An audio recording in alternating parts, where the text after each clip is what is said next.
जंगल का सूरज डूब रहा था, आसमान सुर्खी माइल था और परिंदे अपने घोंसलों की तरफ लौट रहे थे।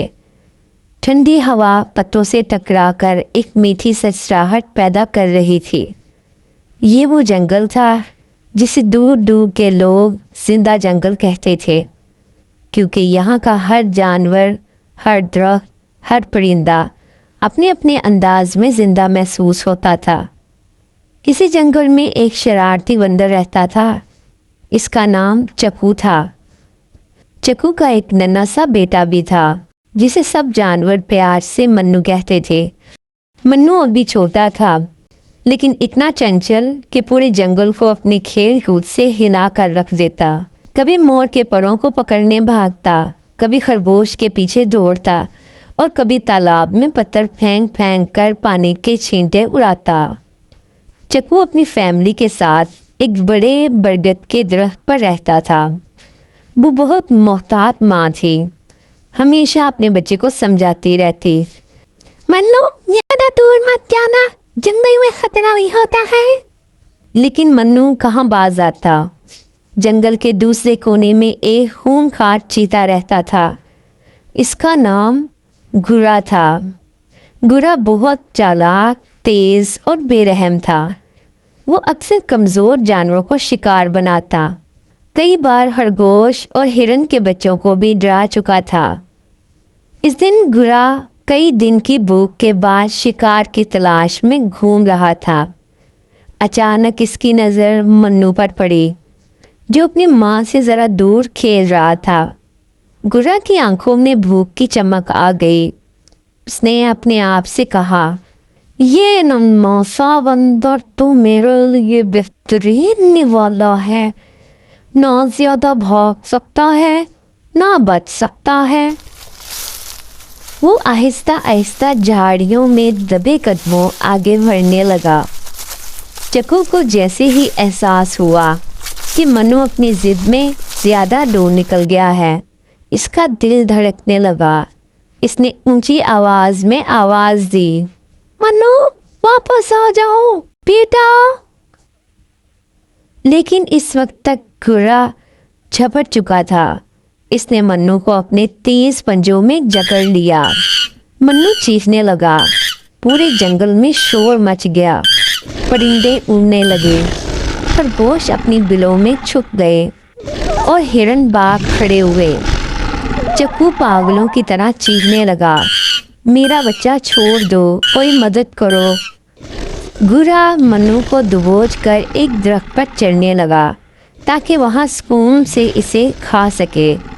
चकू दरख्त की शाखें पकड़कर ऊपर चढ़ने की कोशिश करता, लेकिन गुरा की दहशत से डर रहा था। लेकिन कुदरत को कुछ और ही मंजूर था। जैसे ही गुरा एक मोटी शाख पर पहुंचा, अचानक इसके पंजे ज़रा फिसल गए और इसी लम्हे नन्हा मन्नू उसके हाथों से छूटकर नीचे गिर गया। नीचे एक और नन्हा बच्चा मौजूद था, लेकिन वो बंदर नहीं, हाथी का बच्चा था। इसका नाम मट्टू था। मट्टू वहाँ मज़े से खड़ा घास चर रहा था। अचानक इसे अपनी पेट पर कुछ गिरता महसूस हुआ। वो चौंक कर पीछे मुड़ा तो देखा एक नन्हा सा बंदर कांप रहा है। मट्टू ने अपनी लंबी सूंड आगे बढ़ाई, प्यार से मट्टू को उठाया और कहा, डरो मत, मैं तुम्हारे साथ हूँ। गुरा दरख्त से कूदकर नीचे आया।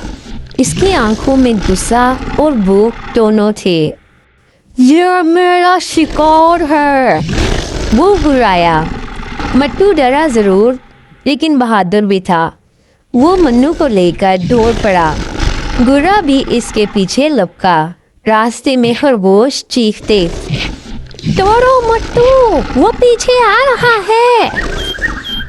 परिंदे ऊपर से शोर मचाते, खबरदार, आगे चीता है। मोर ने अपने पर फैलाकर कहा, हिम्मत करो नन्हे हाथी, जंगल तुम्हारे साथ है। मट्टू सीधा अपनी माँ के पास जा पहुंचा। बड़ी हथनी, जिसे सब राजनी कहते थे, अपने बच्चे को दौड़ता देखकर हैरान हुई। लेकिन जब इसने देखा कि इसके सूंड में नन्हा बंदर बैठा हुआ है और पीछे गुर्रा खूंखार अंदाज में आ रहा है, तो इसकी आंखों में आग भर गई। राजनी ने अपनी सूंड ऊपर उठाकर जोरदार आवाज में धार मारी। पूरा जंगल कांप उठा। गुर्रा एक लम्हे के लिए रुक गया, लेकिन फिर गुर्राते हुए आगे बढ़ा। राजनी ने पूरी ताकत से गुर्रा को सूंड के वार से पीछे धकेल दिया। गुर्रा जमीन पर लुढ़क गया, लेकिन फौरन उठ खड़ा हुआ। वो इधर उधर घूमकर हमले का मौका ढूंढने लगा। मन्नू और मट्टू कांपते हुए एक तरफ खड़े थे। चक्कू भी आ गया। वो चीख रहा था, मेरा बच्चा बचा लो। राजनी ने एक जोरदार धाड़ मारी और अपने वजनी कदमों से गुर्रा पर हमला किया। गुर्रा बचने की कोशिश करता रहा, लेकिन हाथनी के सामने वो बेबस हो गया। एक लम्हा ऐसा आया कि गुर्रा राजनी के पांव तले आ गया। इसकी चीखें निकल गईं, इसकी हड्डियां कुड़कुड़ाईं। आखिरकार वो किसी तरह निकलकर दम दबाकर भाग गया। पूरे जंगल में खुशी की लहर दौड़ गई। परिंदे चहचहाने लगे, मोर नाचने लगे, खरगोश उछलने लगे। चक्कू ने मन्नू को गले लगाया और आंखों में आंसू थे। फिर वो मट्टू के पास गया और कहा, तुमने मेरे बच्चे की जान बचाई है। आज से तुम मेरे भाई हो। मट्टू खुशी से अपनी सूंड हिलाने लगा। जंगल के सब जानवर जमा हुए और ऐलान किया कि ये दिन दोस्ती का दिन कहलाएगा। इस वाक़ये के बाद जंगल के सब जानवरों ने वादा किया कि वो एक दूसरे की मदद करेंगे, छोटा हो या बड़ा, कमज़ोर हो या ताकतवर। असल ताकत दोस्ती और एक दूसरे के साथ खड़े होने में है।